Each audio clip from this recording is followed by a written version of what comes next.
Hey there, everyone. This is Uncle Al here. I don't normally make non-music related content, but here I am. I thought it was important, which is why I decided to do this. Basically, this video is about me switching to the Kyocera Dura Xv Plus flip phone. And no, I'm not being sponsored by them. I'm just telling you about the phone. I think it's a game changer mentally, to switch to a flip. As we all know, smartphones are highly addictive and distracting. They can affect your mental health and doom scrolling or just endlessly scrolling, having all these apps and notifications. And even if you use the built-in like blocks to like make it less addictive, like with an iPhone, you could do all the things to minimize apps or do focus modes. But the problem with that is you could just easily undo it subconsciously if you're feeling addicted. And most of us have smartphone addiction. We just don't realize it because everyone has it. So it's become normalized. And I got to the point where I was like, you know what? I just need to go to a flip phone because smartphones, even if I can put focus modes and block apps, I can still undo it just as easily, even with the apps that block apps. You have to do number puzzles to unblock the apps. Then you just subconsciously start doing that, and that's your extra step, and you'll do it anyway. With this, you don't get any of that, but it can do more than you think. That's the cool part. So this is called the Kyocera Dura Xv Plus. It's a modern era flip phone with modern support for Verizon and other carriers, I believe, as well. I use Verizon. It has it's got the QT9 for texting, but let me explain. Look, so here it is. I'm going to open it up. Here is the home screen. As you can see, I got my little Beatles album artwork for my background. It can do a lot of things, okay? You can text and call, of course, and a lot of flip phones only do that. This one can actually do a lot more than that. So it might not be a smartphone, but it can do a heck of a lot. And you can install other apps by making yourself a developer, which you can do in settings. And then you just have to give permission to the phone to install like apps from like unknown sites or something like that. So you can kind of get into the phone, change the settings a little bit, and then you can actually install other apps. But these are the apps it comes with if you want to take a look. So I click on my little, I guess this you could call this the home button. And as you see, I've got basic apps that are very important. All the essential apps I basically have built into the phone. Contacts, calls, gallery. There is a camera. You can take videos as well. Media Center, which is basically like an iPod, but also file manager. And it takes an SD card. That's what's cool about this phone. You can do with SD card. So unlike with iPhones, if you run out of storage, you can actually just get a bigger SD card. I have a friend who uses the same model, and he's got like 1,000 gigabytes just all from an SD card. And then if that gets filled, you can just replace it with another one. So file manager, you could do audio recording, sound recorder. Music player is my favorite. You can download all your stuff on FLAC. Use CDs, burn stuff. You can get all your albums, everything.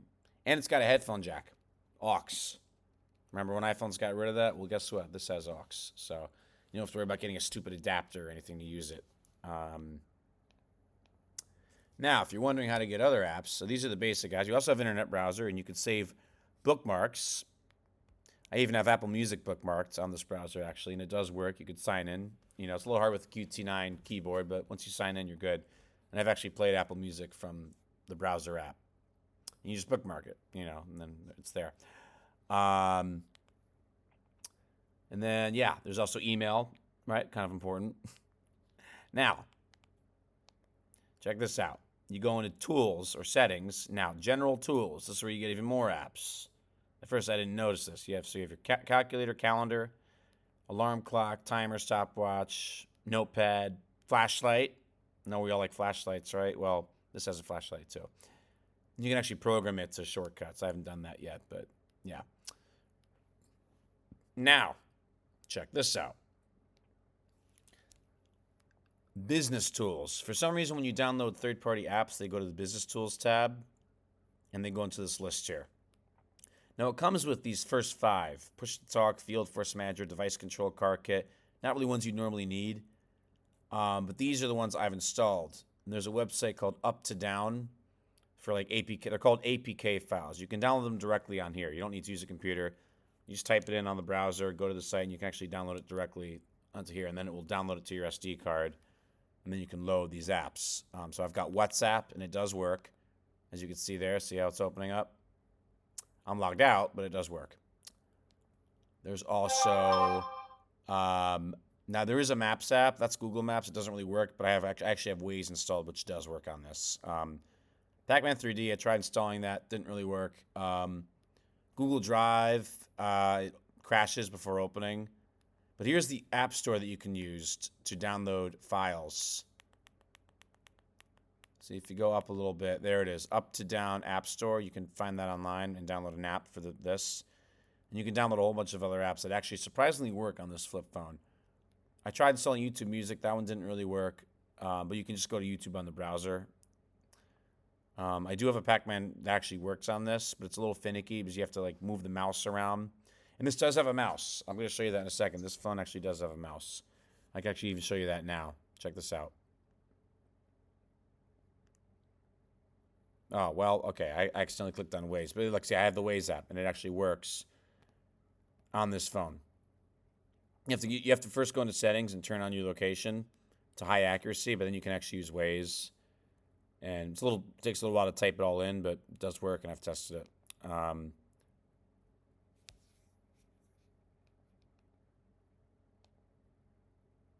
There's also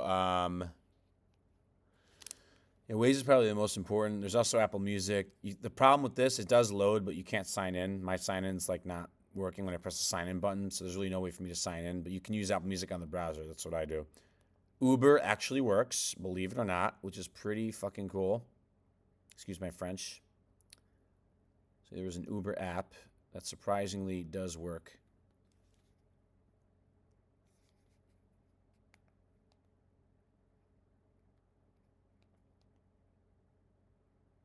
See that? And there it is.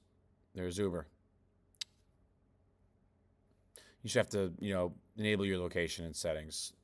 See, I usually turn it off when I'm not using these apps because it does take up a lot of battery, but it does work. What else do we have? Oh, QR code and barcode scanner. I got this all from the Up to Down app store. You can scan QR codes. It does work. I have tried it. And Shazam even works. I tested it at the bar. It did work, and it identified the song. And I'm actually going to Italy again soon. They have a train app there called Trenitalia. This app also works too. So pretty neat, you got to say, right? It has predictive texting for texting. Even though it's Q9, it'll actually predict what words you're going to use based on the number patterns, and you can then move around with this to like kind of pick the right word. Yeah, pretty exciting. The speaker is really great on this for calls. It's got a pretty loud volume. It can actually go pretty loud. It just feels great. It's like a mental detox from smartphones. And this has hotspot. You can enable hotspot on this with your carrier, Verizon or whoever. And so now when I need to, if I have something important to do, I can use the iPhone with my hotspot on this, and it'll work. So you can even send text via iCloud on the phone still, on the iPhone if you have to, if you want to send like a big file or something. And that's basically it. Kyocera Dura Xv-Extreme Plus. You can get this on Amazon or anywhere else you can manage to find it. They probably won't have it in the store at Verizon, but you order it, takes SD card, you get a SIM card in there, and it's fully compatible. It's 4G. And yeah, that is pretty much it. All right.